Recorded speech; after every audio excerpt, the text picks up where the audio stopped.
We're hearing Do you something. hear like We're hearing like a commercial. there's like an ad playing? Okay, it's gone now.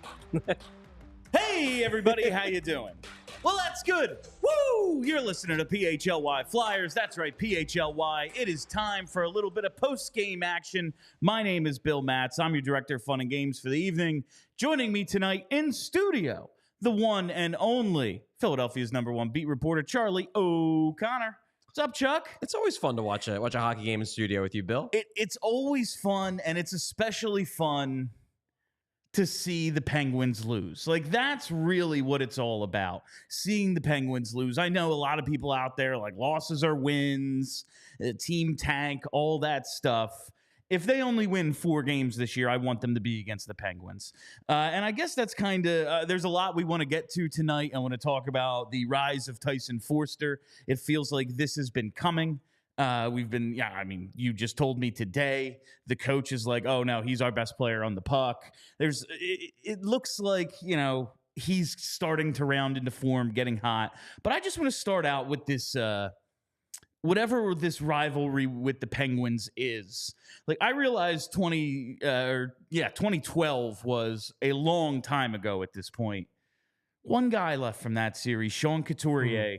He was, at the time, a teenager living with the man who is now the team's general manager. Like, that's how long it's been since then. But even just the last time they met in the playoffs, 2018. Yeah, Couturier, Sanheim, TK, Lawton, 4 guys in 5 years. Like, it's just a very odd era right now. Where are you with this, like, rivalry? Like, I'm happy they won. When I see Crosby lose, I'm like, dope. But it just doesn't feel the way it used to. Is it because the teams aren't what they used to be? The game is different than it was even just a couple years ago. Like, you're probably not going to see melees a couple times a year. Like, where are you with this rivalry between these teams? It was the best in hockey from the time Crosby broke in until 2014 or so. Whenever Mike Sullivan took over. Fair. Look, it's not the same. It's not. And while this game ended in a very fun way, it got exciting in the third period, definitely. The first 40-ish minutes were barely watchable. It got interesting. The team started scoring. Things started opening up. But it doesn't have the same intensity as it once did. Of course not. It doesn't have that mystique. I mean, obviously, the 2012 series took it to another level, but even before then, those teams didn't like each other. No, the 08 and 09 series. I mean, going all the way back to the Hatcher hit in Crosby's first game against the Flyers. Like, it was a lot of fun for a while, just because they had like this young punk kid that we just hated because he was always crying to the refs. He was the star of the league, could do no wrong, and now, like, my man's 36. And he's having a tremendous year. I looked it up. He's like on pace for 93 points. In terms of guys in their age 36 season, Teemu Selanne and some dude from Boston in the 70s put up 94. Gretzky put up 97 at age 36. Those are the only dudes who scored more than Sid is on pace for right now. Like, I guess maybe some of the begrudging respect has taken over, where I'm just like, God damn, I hate him, but hard not to call him one of the best ever at this league. Well, it's also, and this happens generally speaking with guys who've been in the league for a long time. When Sidney Crosby came into the league, he was whiny. He complained. He was someone who fans rightfully were annoyed by, because if he's on your team, he's awesome. If he's not on your team, you see him diving, you see him complaining to the officials. You just see him do things that tick you off. As he's gotten older, he's matured, as most of us do. I would hope that most of us do. Some of us. And it's allowed everyone, I think, to focus more on just how great of a player. I mean, he's at least a top 10 NHL player of all time, in my opinion. I'd have to go through and see exactly where I would rank him. But to me, top 10 is a no-brainer. Yeah, there is a lot of talk about Mount Rushmore's with him right now. And maybe it's just my bias. Like, I can't get there. But in terms of dudes who lived up to the hype, I mean, he was called the way Lindros was. Like, he's the next one. Yeah, exactly. And he legit was. Like, 3 cups, golden goal. He did it all. So, but it's one of those things, too, where it makes it even cooler. Like, for example, we're going to talk about him, I'm sure, during the show, but Sam Ersson makes that glove save on him in the shootout. If that's against Brian Rust, if that's against Jake Gensel, it doesn't have the same feel. You just rob Sidney Crosby. I don't care if it's Sidney Crosby at 104 years old. That means something. It reminded me a little bit, and it's not like his first career game or anything. Like, Ersson played last year. He was in a shootout just like last time we were together, like last Saturday. But take a little trip with me, if you will. Cole Hamels' first game. Okay. When he strikes out Ken Griffey Jr. Now, this is being held together with duct tape, Ken Griffey on the Reds. 05, 06, whatever it was. It's There's not still something special about the dude from Little Big League, but it's still, that's fucking Ken Griffey. Yeah. And like, that was Crosby, and Ersson flashed a little leather. Like, cool. it was really cool. I always thought this rivalry took its biggest hit when the Penguins hired Mike Sullivan, because all he did was implement structure. Like, please stop. You are better than everyone. When Hartnell does something dumb, ignore him. And then they and then they were just like, now we're going to win back-to-backs. And like, it just like took a hit there. And now the Flyers have a coach who's introduced structure. It's like, well, we're going to get 40 minutes of hockey like we got tonight when that's just the case. But that's plenty about those fucking Penguins. Let's talk about the team that won the game tonight. Let's lead it off with Tyson Foerster, man. I mean, we've been hearing he's playing well. The goals are going to come. It's coming. Just today, you said, like, John Tortorella, oh, no, our best guy with the puck is Tyson Foerster. He's our toughest player on the boards. He's the hardest one to knock off the puck. And the broadcast, I thought, made a concerted effort to, like, he got the 2 goals last game. It's the first of many. He's been really good. It's just the goals haven't come. He must be killing it at practice or something. It just feels like what a perfect night for him to like play hero again after like they tell us, listen, he's been awesome, even though the goals aren't coming. And then he scores a big one tonight. What have you seen out of Tyson Foerster lately? Is it just more the same and the pucks are going in? Like, or has he just been taking it to an even another level? Well, he definitely seems more confident. And, you saw today because he'd scored goals. He obviously had 2 goals in the last game. Both of those were deflection goals. And they still count. They're still goals, but they're not the snipe goals using the powerful wrist shot. The thing that got him drafted in the first round to begin with. It's great that he's getting them. You need to score in a lot of different ways if you want to be an NHL, like a quality NHL goal scorer. But it wasn't what we were promised. That goal tonight, that was what fans were promised from Tyson Foerster, where he just overpowers a goalie with a hard shot, with an accurate shot, well placed. Like, that's what we were told Tyson Foerster is going to be. And I think that's what's coming back, is that he's starting to have confidence in his ability to beat goalies clean. We know he has the ability to beat goalies clean. He's been beating goalies clean his entire career. He even did it when he was up here last season, in the second half. So we know he can do it in the NHL. He just wasn't. Now he is, or at least he's done it once. And you're thinking that's hopefully the first of many. But going back to what you were saying earlier about he must be doing great in practice, I don't even think it's that. I think it's just, and again, I don't think John Tortorella is the kind of coach that goes in after every game and looks at the advanced metrics and is like, oh, well, wow, that's really good. He doesn't care. But I do think I equate John Tortorella in a way to Pat Gillick, where Pat Gillick was famously anti-analytics. But the thing was that Pat Gillick, like, there's a lot of people who think they don't need analytics and they're actually like not good at analyzing the game by the eye test. Pat Gillick was one of the rarities where like he really didn't need analytics. Like, he could just see it. He could see that Jason Worth, that there was something there and he could go out and get it. John Tortorella, I sort of equate him with that, where like he might not personally be a believer in analytics, but his eye test tends to pick up the same things that the stats will show, and it tends to be in line with each other. Like Tyson Foerster going into this game, 57.98% expected goals for percentage per evolving hockey, the second best forward on the team by that mark behind Joel Farabee. 58%. That's real good. And I think that's what John Tortorella has been saying, is he's been seeing a guy that when he's on the ice, good things happen. And that's why he's been so excited about Tyson Foerster. He's been excited about the details. And it's the details that allow the team to dramatically outshoot and outchance the opposition when a guy's on the ice.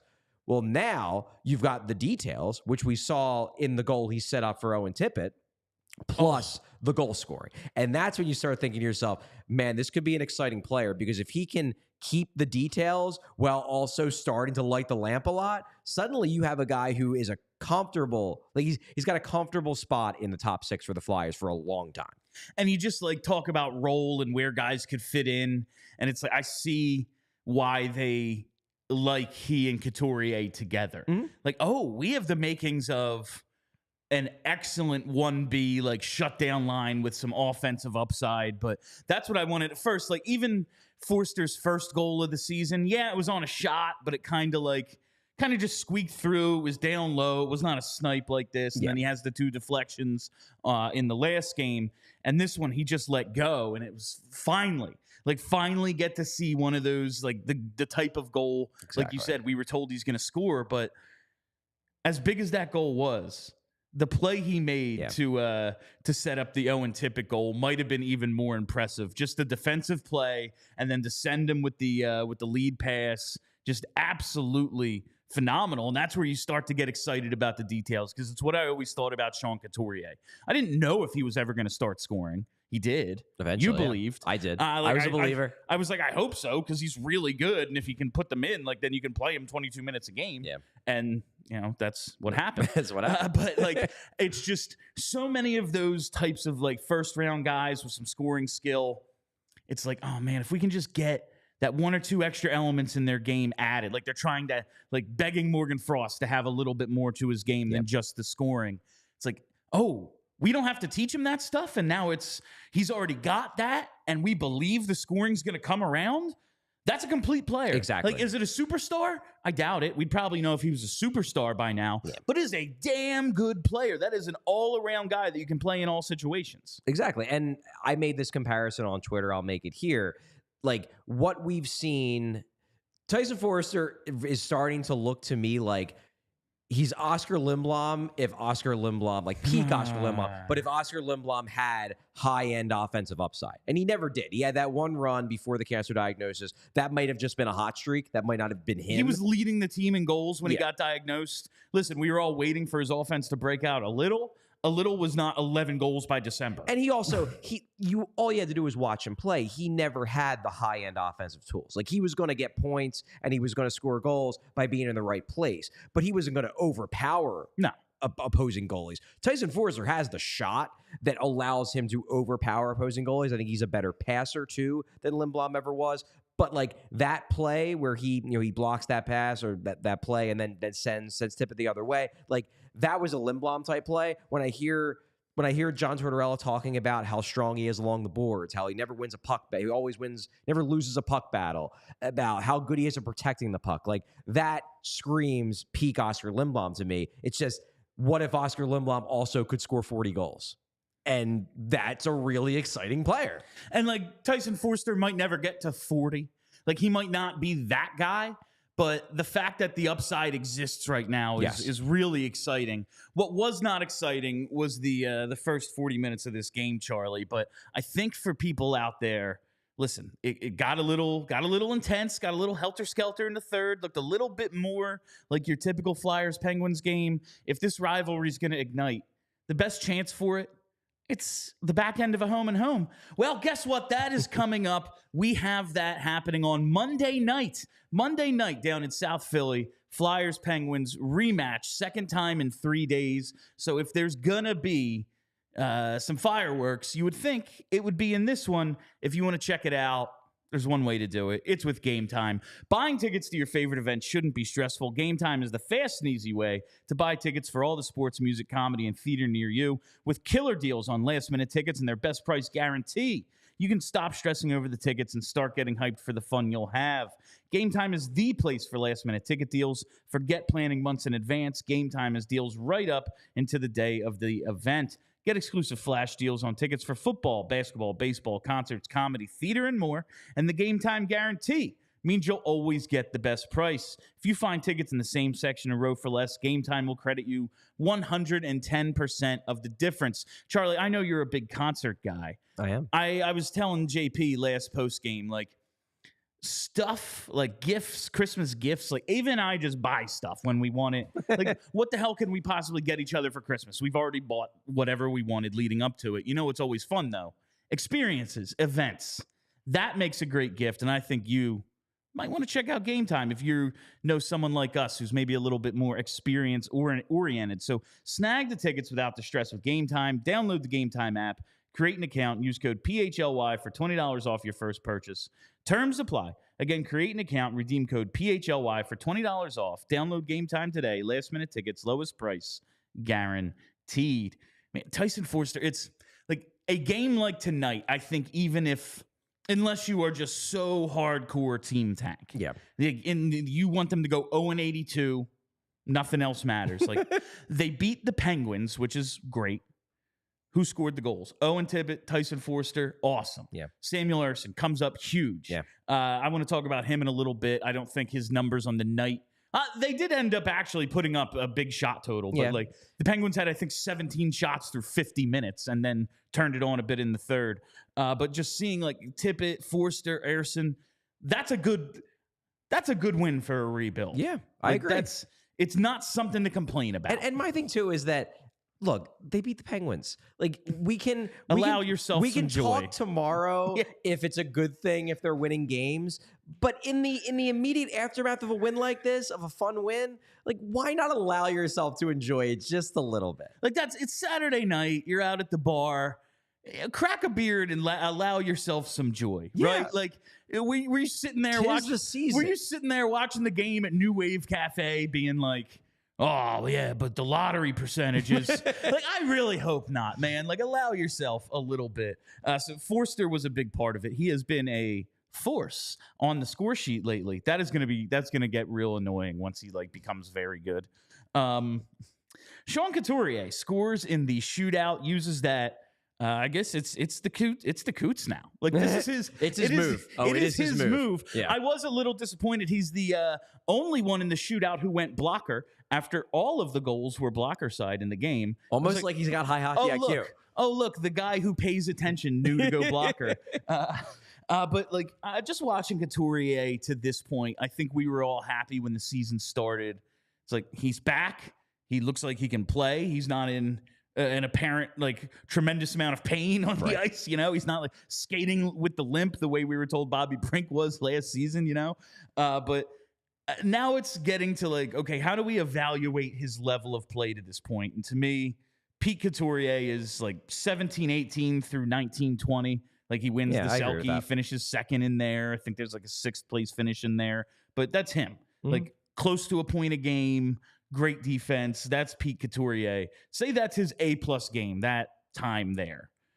How would you grade him right now through, I think this was his 22nd tonight? Oh, so I actually have a piece coming. Oh, look at that. Hopefully next week, which is really doing more or less what you're saying, which is trying to evaluate via the numbers. And I also had a long one-on-one conversation with Couturier on Friday after practice, evaluating the numbers, like how much of Pete Couturier is back post-injury.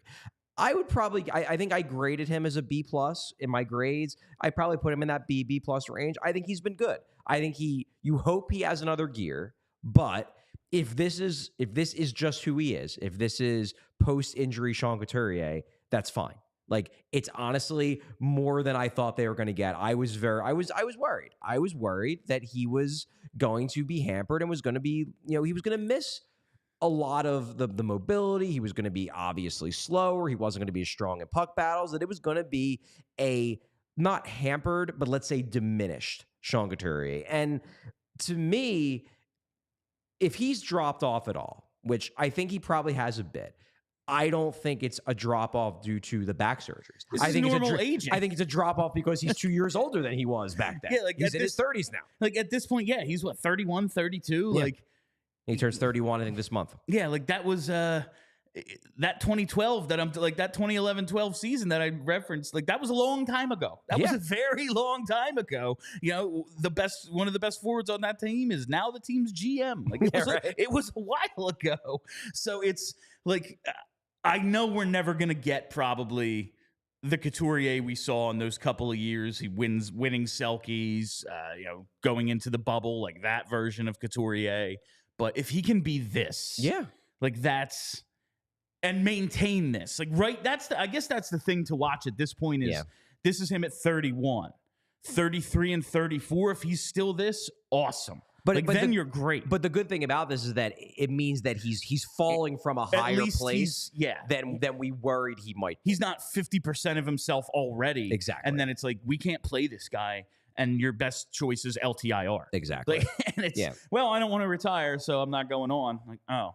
Well, then we're just stuck with an $8 million guy who can't play. But that's not what it looks like right now. I think the big thing that's still missing from Sean Couturier's game, and he talked to me about this, aside from the faceoffs, which like that's actually a really interesting thing, and I got some really good tidbits from him. So keep an eye out for that article, which should be coming next week if I can ever actually figure out how the hell to structure this penalty kill article, which is the next feature I'm trying to work on. I can't. I have so much good stuff, and I can't figure out how to crack it, and it's infuriating me. But it's coming. Don't worry. Stream of consciousness. No, that's no not, punctuation. That's not how it works, Bill. However, with regards to Couturier, the big thing that I think is missing still is his finishing. He's just not finishing. He doesn't seem to quite have the feel of the puck, particularly when he's got the puck in dangerous areas. He's not finishing. He's long been like an 11, 12, even up to 15% shooter. This year, he's around like 8.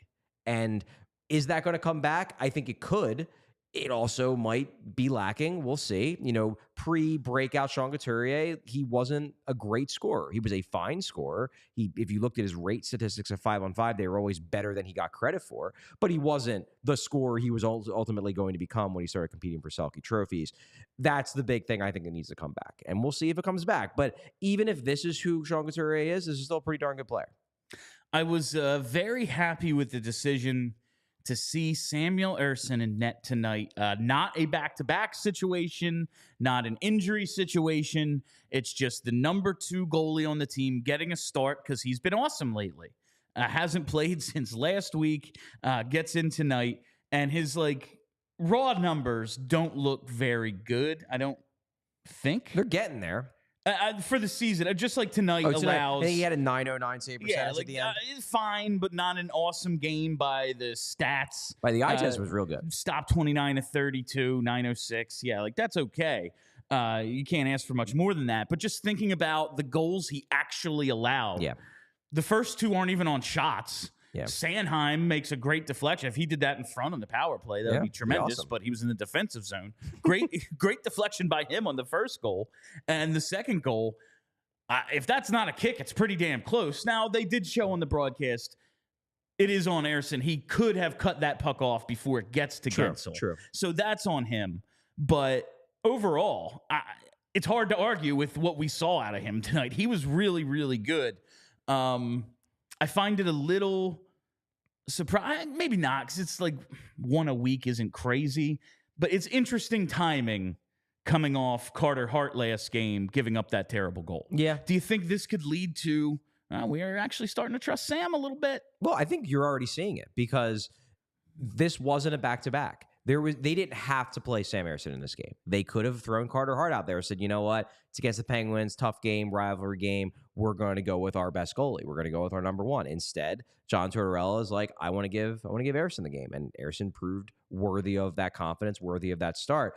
But do I think that he should be getting more games? I think he is getting more games. To me, I think the sweet spot is you want to get him in at least 1 game a week. I think that is the sweet spot because it still allows Hart to be the starter, to be the clear number 1, which they believe he is. They want him to be that. But it doesn't let Ersson get rusty. It doesn't have him just be sitting around for 2 straight weeks, for 3 straight weeks even, which happened in October when he had those real bad games at the start of his season.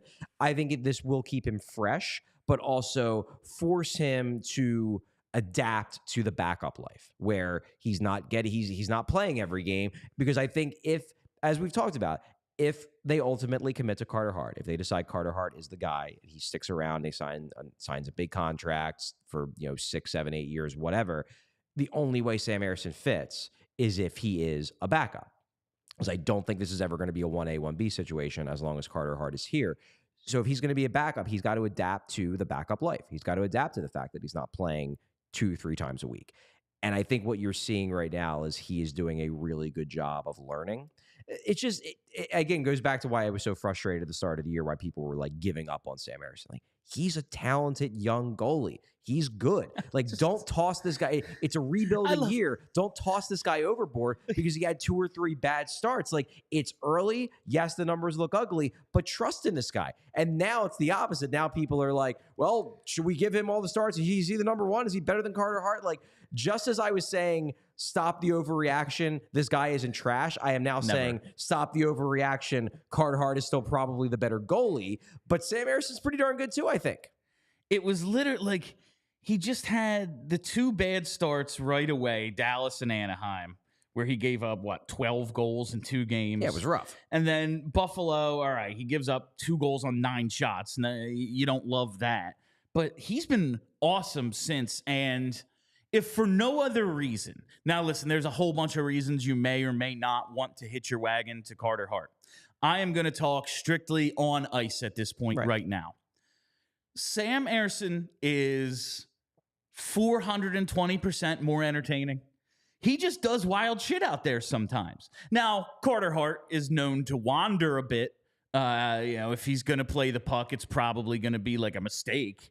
Fair. But Ersson just, he dives around out there. He flops. Like, he's just a more fun goalie to watch. He's more of that unconventional style, while Carter Hart is much like the wrestlers bearing the same last name, the excellence of execution. Technically perfect. Like, that's who Carter Hart is. And we always said, like, you watch Felix Sandstrom in the rookie games, like, up against Hart. It's like, well, Sandstrom stuck out way more. It's like, well, yeah, but Hart gave up half as many goals. Exactly. Because he didn't make crazy athletic saves. You were just more impressed by the other. But Ersson seems actually good, too. And he's just fun to watch. I want that. Look, there's a reason. If I'm forced to watch a goalie, I want him to be ridiculous. But there's a reason why there are people in the organization that are willing to not accept, but they're willing to acknowledge the possibility that Carter Hart might be better served trading Carter Hart. Like, they are not rejecting offers for Carter Hart out of hand at this moment. Now, obviously, the Hockey Canada thing looms large. That's part of the reason why he's still here. But I think there is a feeling in the organization that this Ersson kid can be a starting NHL goalie. And then that makes you wonder, why are we going to give Carter Hart a cap hit over $7 million, over 6-7 years, if we think we have another guy who will be significantly cheaper, who also has starting goalie talent? Like, Carter Hart's a good goalie. Carter Hart is a good starting NHL goalie. I believe he does have the potential to be more than that, but he has not gotten to that point yet, and he is starting to get older. Like, this might be all Carter Hart is. And Carter Hart, if this is all Carter Hart is, it's perfectly fine. He's a perfectly good NHL starting goalie, probably in the middle of the pack in terms of quality. Put him on any cup contending team, and they are not exiting the playoffs early. It's like, fuck, we got to figure out a goalie situation. Like, he's you solid. can win with him. He's solid. And I do think he could potentially take that leap and become more than solid and become really good. Right now, he is just solid. And the Flyers will have to ask themselves, do we want to commit that much money and that much term to a goalie that thus far has merely been solid? Or do we want to trade him for a boatload and then go with another guy who will be significantly cheaper, who we think at the very least also could be a solid starting goalie? That's, if you sign Carter Hart long term, you are at least still paying the premium because of the plausible upside of the possible Carey Price. And like, listen, Carey Price, surefire Hall of Famer, one of the best goalies of a generation. But, like, we were told that is the, ceiling. It's Yeah. Cam York, Brian Leach. Always just compare guys to Hall of Famers. That makes sense. But like, you're going to still pay that premium, even though he's been around a while, because no one knows. No one knows what's going to happen with goalies. Like, no one knows. No one knows. So They're it's voodoo. This guy still has that pedigree. Best goalie in Canada. He's going to be on their Olympic team, whatever it is. It's okay. I guess we still have to pay him for that, and Ersson just doesn't have that little bit of extra built-in cost, I guess. Yeah, and Ersson, I think he was a guy that's kind of snuck up on people. He still doesn't have the respect around the league that he has here. People in this organization are very high on Sam Ersson, and I don't get the sense that, like, if you talk to a scout of a Western Conference team, that they've ever really cared that much about Sam Ersson. I can't imagine. But if you go back to Sam Ersson's career before coming over here, he was incredible in the Allsvenskan, like legitimately, like best goalie in that league as a teenager. Then he goes up to the SHL, kind of has to find his footing. But his final year in the SHL, when he played for Brynäs was awful. They were terrible. And he was the only thing that was keeping them in games. Like, he was facing insane shot totals, insane quality chances every single night, and he was still producing pretty good results. But if you could create a shot quality model, like a goal saved above expected in the SHL that year, like, he might have been the best goalie of that year. That was how bad the team was in front of him. So this is a guy who excelled in the second-tier Swedish league as a teenager, then excelled in the top Swedish league as a young 20-year-old, like a 20-ish year. I don't know exactly what his age was when he had that year, but he wasn't old. And now he's doing it in the NHL. So there's an element where, like, this didn't come out of nowhere. He was real good in Sweden, and now it's looking like he might be legitimately good here too. I don't think it might surprise people who haven't been paying attention, but if you've been paying attention to Sam Ersson's career, which me and Alex Appleyard, we rank the prospects, we've both been real high on him for a while because his performance in Sweden, it kind of went unnoticed of just how good it was.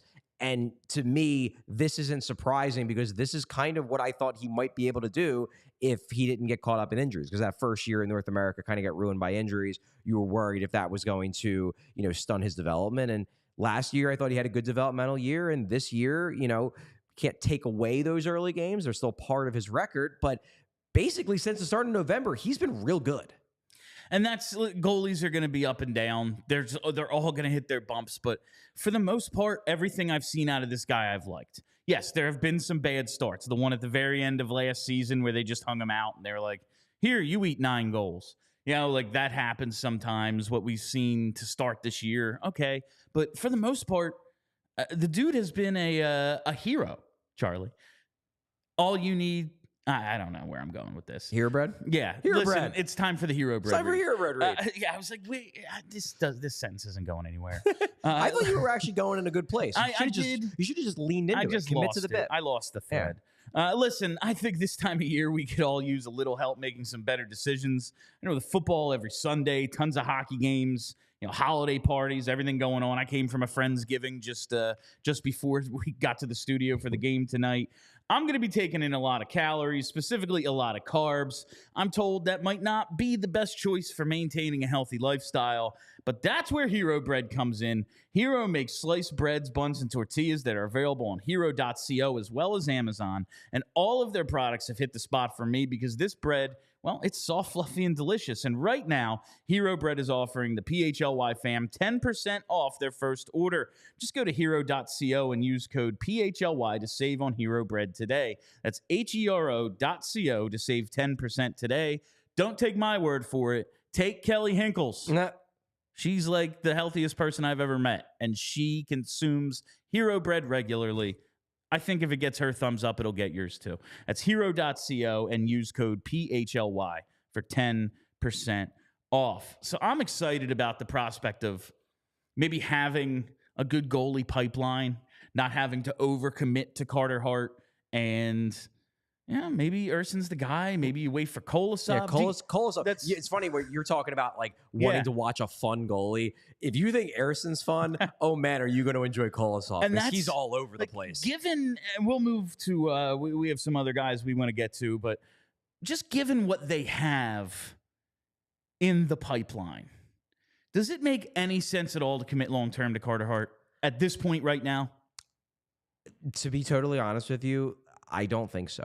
But look, I come from the analytics school, and the analytics school generally says don't give big contracts to goalies because they're super unpredictable and they tend to break down because the goaltending position is a ridiculously physically demanding position. So my bias is going to be very much hesitant to give a goalie a big contract, and I'm sure Carter Hart is going to want a big contract. To me, the big concern of not giving him the big contract is, well, if you let Carter Hart leave, either you let him walk or you trade him, whatever. Are we going to go back to where we were for Bobrovsky for 3 decades? Not even that, just for 3 decades, where then it's like, oh my God, who's the goalie? And then you've got Michkov and you've got Gauthier, and they've got a good team, and then you've got Michael Leighton behind, and then we go through that again. So it's like keeping Hart, it's more about the certainty. And obviously, again, Hockey Canada stuff adds a degree of uncertainty to that. But I think in terms of, like, I am confident that Carter Hart is a good NHL goalie.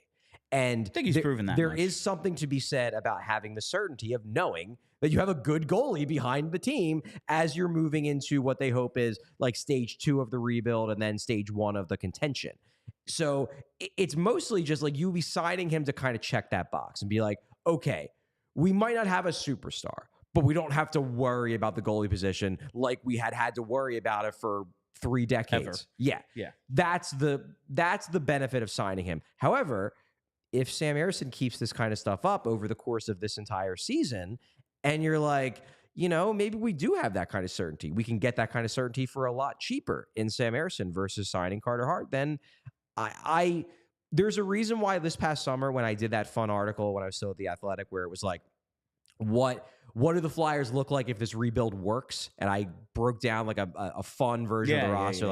I had them getting Macklin Celebrini. I had them trading for Victor Hedman. Like I had fun with it. But trading for Victor Hedman, I forgot about that. I was like, well, they're going to need a number 1 defenseman, and Tampa might get bad at that point. So yeah, there we go. Trade for Victor Hedman. He's your new Pronger. But I had Hart gone, and I had Ersson and Kolosov as the tandem, and it's in part because I believe Sam Ersson is a good goalie. And if Sam Ersson can use to show that he's a good goalie, it makes you have less urgency, less incentive to give Carter Hart a boatload of money. Yeah, and that's like right now I just wonder if the uncertainty around Carter Hart leads him to like another bridge deal of some kind, and then if we are into next summer, like this upcoming summer, and we still are in limbo about Hockey Canada, like that's ridiculous. That's ridiculous. Oh, it's absolutely ridiculous, and we're going to be. We're never going to know. Like that's what I believe is going to happen. But one way or the other, like, and I've ranted about this on the show. Like, it's unfair. It's not just unfair to the fans to not know. It's unfair to the players on that team who weren't involved, that they have to have this black cloud over them for what, like the rest of their career, because the NHL and Hockey Canada and the London Police Department are just going to keep kicking this can down the curb for a decade. Yeah. No, I mean, it sucks. And that's like, if they can get out from under the black cloud, and like maybe it's not fair to Hart if he was one of the people not involved, I don't want to deal with this. Like, I don't want portions of the show. Goaltending, pretty big part of hockey, and the constant conversation around this team my entire lifetime. If we have to talk about this every time we bring up goaltending, that's annoying to me. Now, in terms of like the victims here, Bill being annoyed doesn't make the list, but like, you know what I'm saying? It's unfair to the fans. It is among many other people with far more serious issues. If they're not going to if we're entering a scenario where this is never going to be revealed, they need to just say that. They just need to be like, look, sorry, you're never going to know. And will that suck? Yeah, but at least then we could all move forward. I guess. Speaking of moving forward and not doing it quickly, he doesn't go that fast backwards either. Mark Stahl. I just wanted to use that as the segue. There we go. Mark Stahl was a surprising signing when they got him. I didn't really get it. And then I was like, okay, well, he's a Torts guy. He's older. He's going to come in, be a mentor. They told us, maybe he's not going to play that much. Well, he draws back into the lineup tonight.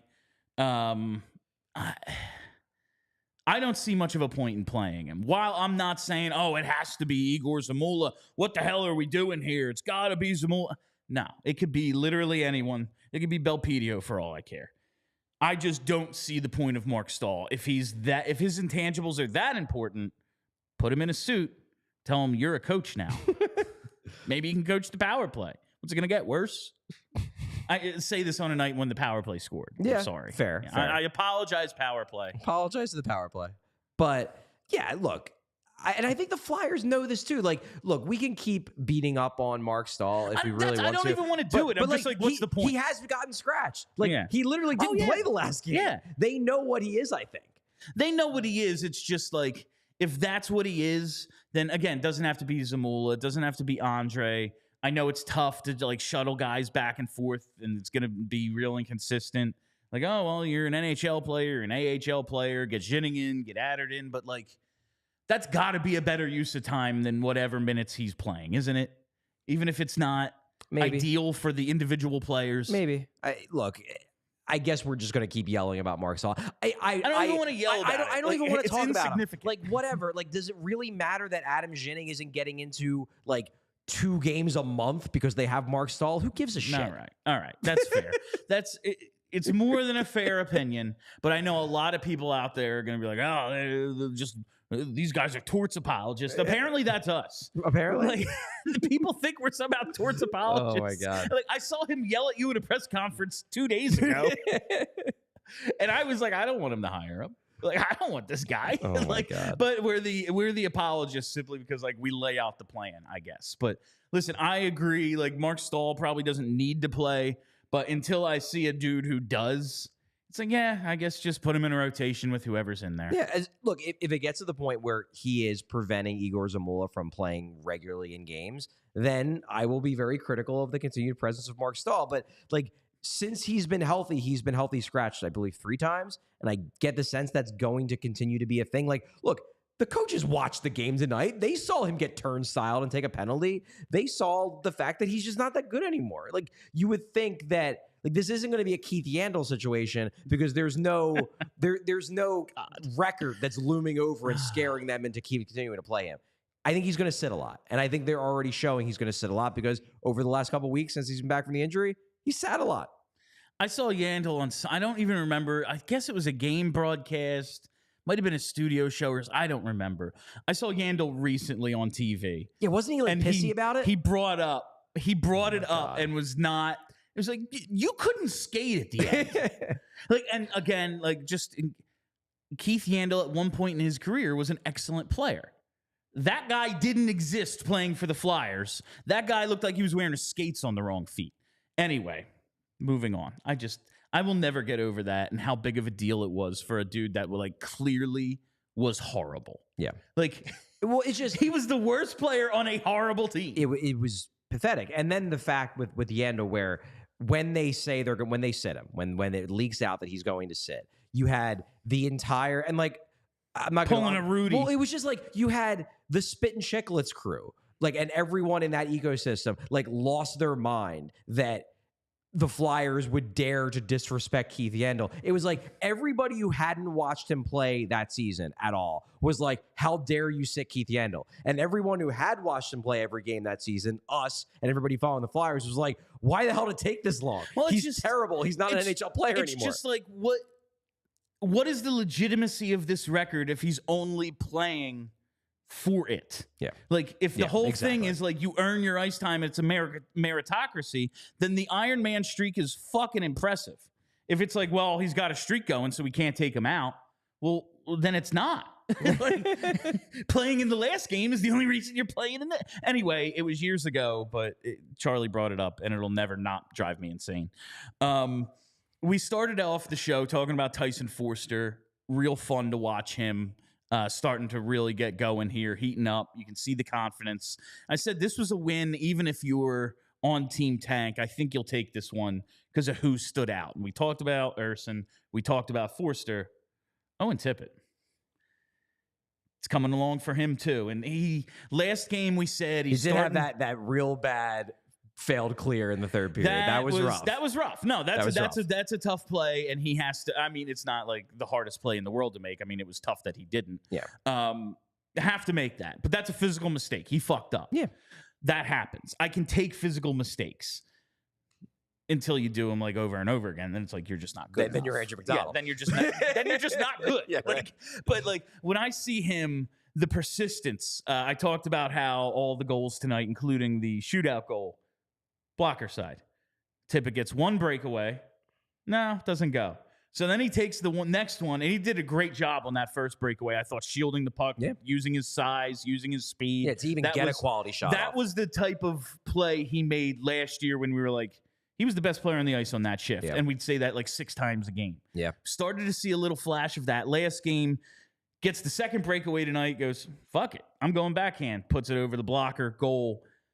Oh, man, it's just starting to see the pieces emerge and what they could fit into on this team when it's good is very exciting. And Tippett's going to be here, man. Like, he has to be a part of this. Oh, yeah. I am fully expecting his next contract to be one that takes him through the rest of his 30s and solidifies him as a part of whatever they're building. Like, he's going to be there. Torts likes him. He passes the eye test. He's got the talent. Like, I don't know if he's ever going to be consistent enough to be like the top line 40 goal scorer type that like JJ, when I interviewed him, said like, I think he might score 40 this year. I don't know if he's ever going to have that consistency, but the fact that he can flash being this good, like he flashes high-end talent. I don't think I would necessarily consider him high-end talent in the sense that like you put him at the top of your lineup and you're a cup contender kind of high-end talent, but I think he's going to be the kind of guy where if he plays 10 games,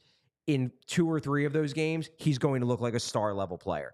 And those are the kind of guys that are honestly great to have in the second wave of a roster below the guys, like below the Mitchkoffs and the Gautiers, because then I think that guys in the middle of your lineup, it's almost good to have high variance guys, because if you have a guy who is going to give you, that's how you steal a game. Yeah, who's on your second or third line, who every game gives you 70. Like 70 out of 100. You know what? That's fine. And he's not going to hurt you. He's going to be reliable. The coach is going to love the reliability of it because you know exactly what you have in him. But if you have a guy who maybe some games he gives you 50, but then maybe some games he gives you 95, those games, if he's one of your secondary scoring threats with the ability to take over games and win games for you, win, 5 or 6 games a season for you single-handedly, that's a hell of a secondary scoring threat. And I think that might ultimately be where Owen Tippett fits in. And as long as you have the guys to push him down the lineup a little bit, as long as Mitchkoff is what we hope he's going to be, Gauthier is what we hope he's going to be, maybe they get somebody in a trade or via free agency or something that could also be a high-end scorer type. Offer sheet, perhaps. There's no way that Elias Pettersson is leaving Vancouver, man. No. It's not happening. They're actually good now. The worst thing that possibly could have happened to my dream has happened. The Vancouver Canucks are good. Are pretty good. They've already made a playoff edition with Zadorov. Yeah.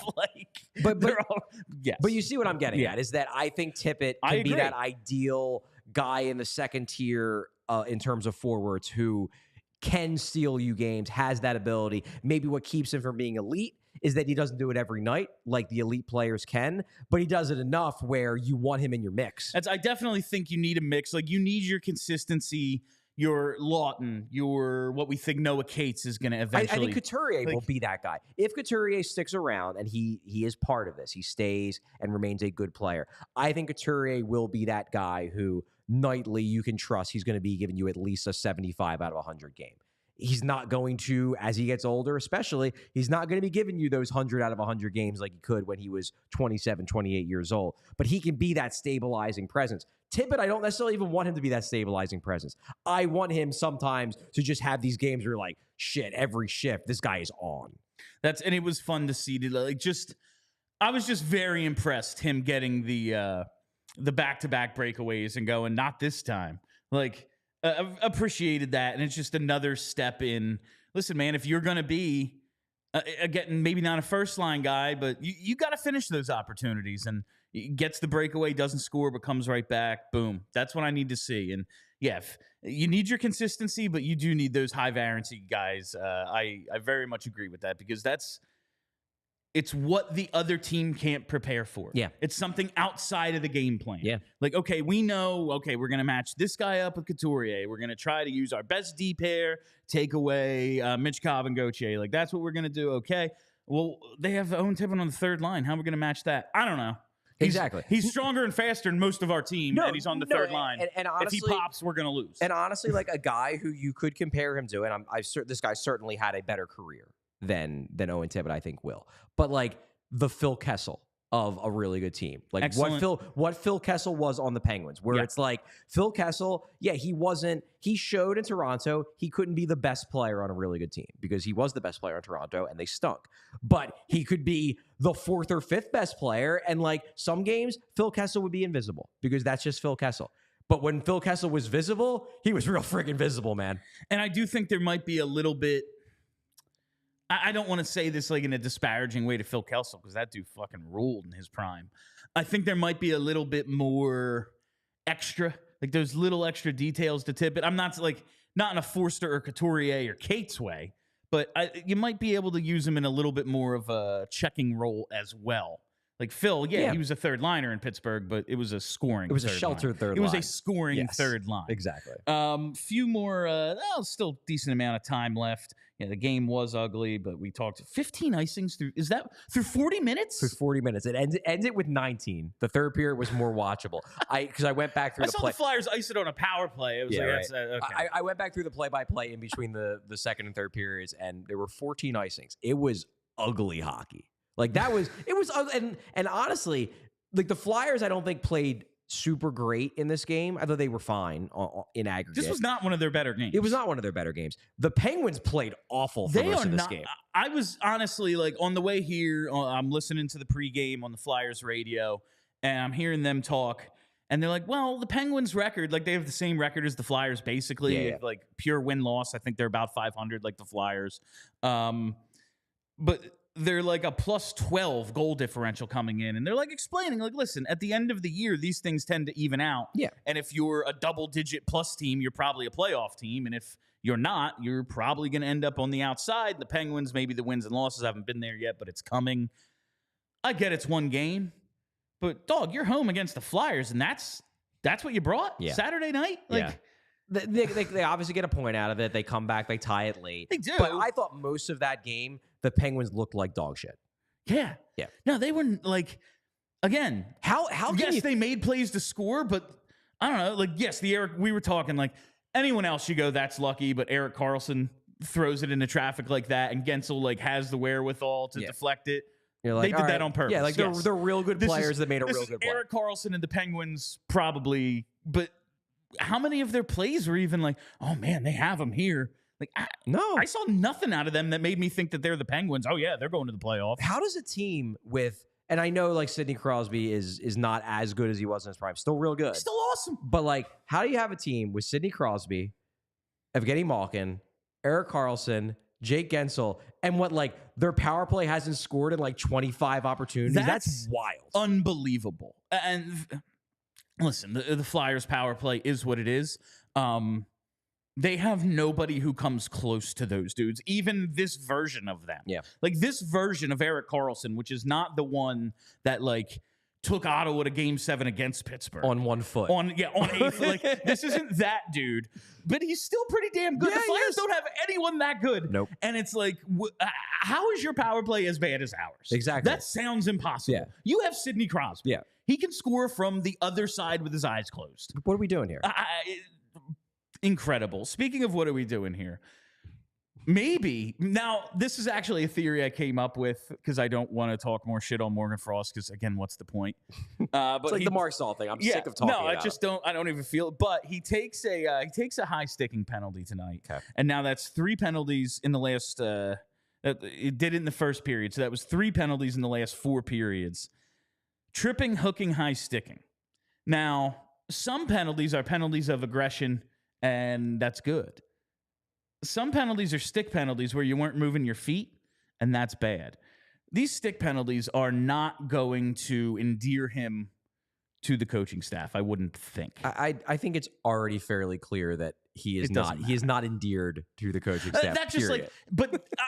Yes, 100%. It's just the endearing has never happened. If you're going to, in your mind, like, okay, if they were ever going to give him a clean slate, Noah Cates is out. He's going to be in the lineup consistently, probably.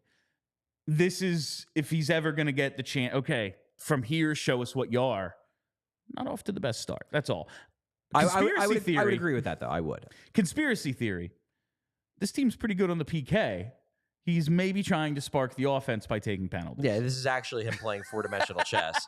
They did get another shorthanded goal tonight. They did. They're 6th of the year. 6 on the season. Hopefully, I will have this penalty kill article out soon. I literally was staring at my computer for like 3 straight hours today, trying to make heads or tails of how the hell I'm going to tell this story. And sometimes you just get writer's block and you can't figure out how to crack a story, and that's where I'm at right now. Like, I still have dreams of like maybe getting it done tonight because, again, it's just scored a shorthanded goal. I'd love to capitalize on the excitement around the penalty kill. Just can't get this freaking story done. And that's the thing is, like, I can't wait to see that this story has been published because I am betting everyone on the opposing power play points that night. They're giving up a power play goal the night that you published this article, Charlie. So. I interviewed Bradshaw for the story, and I think I'll probably find a way to try to fit this quote in the story. But Bradshaw basically said, well, you know, whenever the penalty kill being good article comes out, we give up a ton of goals. Like, that's just the way it goes. That's outstanding.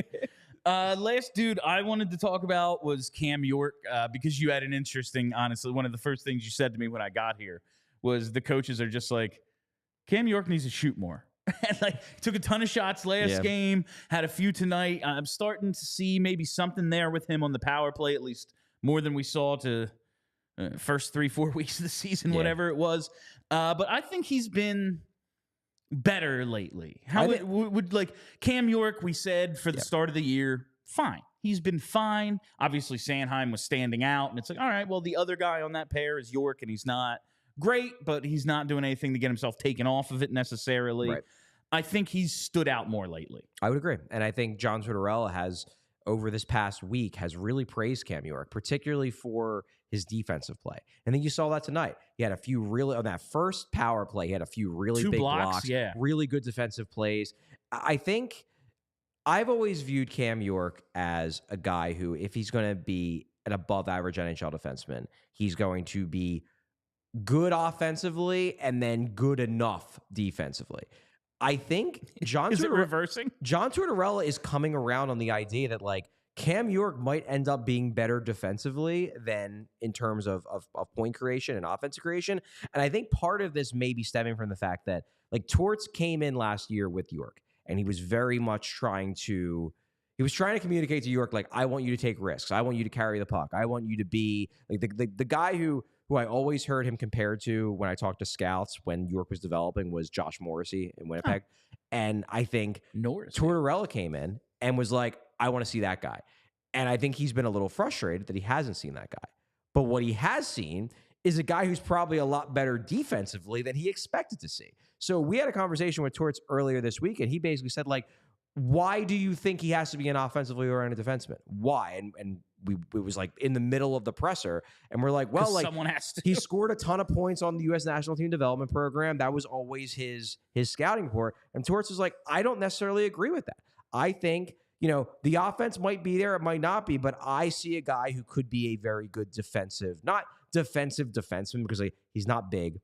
He's never going to be a hitter, but he could be a guy who adds value defensively in terms of killing plays, having a good stick, blocking shots. Like, he could do that. And maybe Torts sees that as the path for York being a legitimate top 4 NHL defenseman over the long term, because he's coming to the conclusion that York is never going to be as aggressive as he wants him to be. So maybe we have to pivot a little bit in terms of what we're trying to develop him into. I will say the last couple nights, and I got to get to this last ad. I'll do that after I make this point just about Cam York, though. The last couple nights, maybe he'll never be as aggressive in terms of joining the rush and like what we think of as aggression, like Shane Gostisbehere level aggression. But we talked a couple of shows ago, maybe it was a month ago at this point. It's all the same. But like, were his, U.S. national stats overinflated because of who we play he's with like all of Team America's All-Stars. Of course he was going to score. He's on a power play with like an awesome 4 other dudes.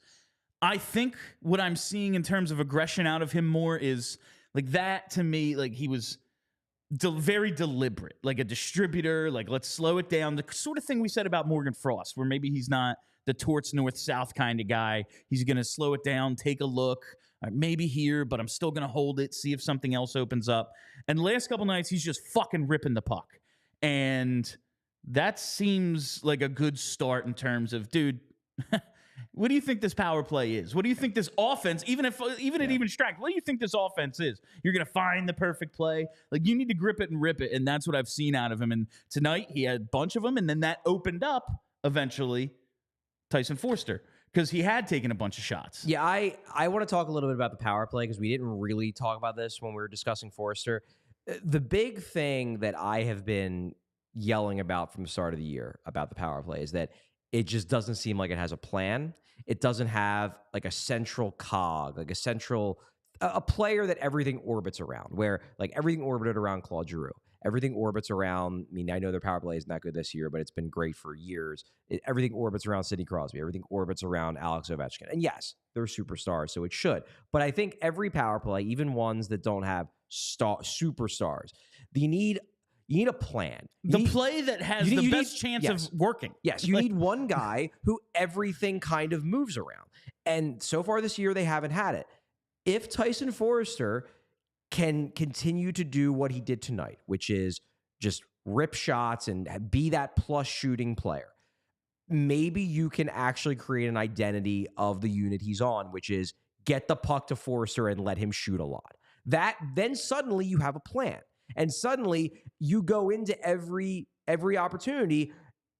All 5 players know what they're supposed to do, which is everything revolves around getting Tyson Foerster shot attempts. That could work. Now, it hasn't been an option because he hasn't been able to score anything.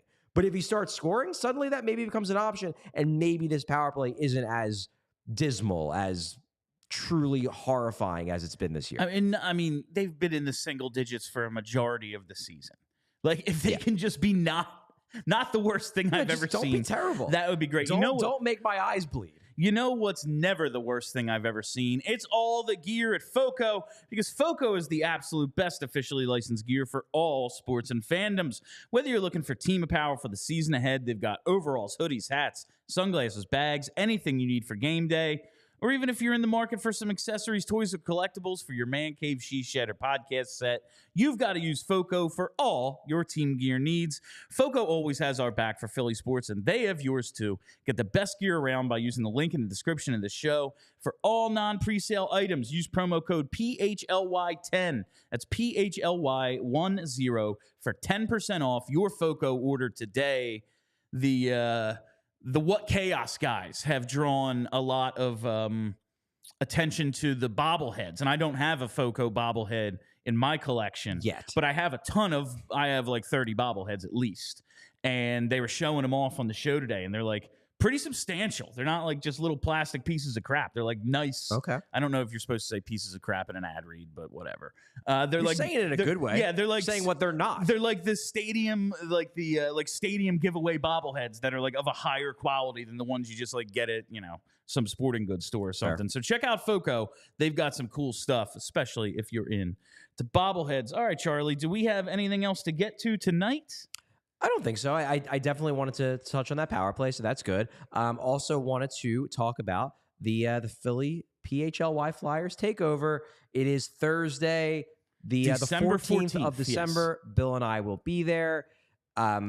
We will be posting, I think, more information on social media. I don't know if we have one of those little graphics things we can throw up. We might not yet, but we will. And I have tweeted about it at least a few times. Yeah, I've tweeted about it a couple times. And we can continue to do that to give people an idea. Basically what it is you buy a ticket through us. You obviously get access to the game. You also get free food and free drink. Through second intermission. And you get to meet me and Bill and hang out before the game. So come do it. It's going to be a great time. We're going to have a lot of fun at the PHLY Flyers takeover. Again, that's Thursday, December 14th, and it's Flyers Caps. Listen, Every time Alex Ovechkin takes the ice, he's chasing history. You have a I mean, every time he scores, he sets the record for second most goals ever. So it's worth going and seeing. Plus, the Flyers have been pretty damn good. They are at least entertaining. I will give them that. Shorthanded goals, young guys. You got a goalie who flops around now. So it's been a lot of fun. All right, that is all the time we have for you on PHLY Postgame. Thank you all for listening. Thank you for hanging out. If you haven't already, you got to hit that subscribe button. Search PHLY Flyers wherever you get your podcasts. Follow us on Twitter. Make sure you're subscribed right here on YouTube so you never miss a live show. That'll do it. My name is Bill Matz for Charlie O'Connor. Go Birds.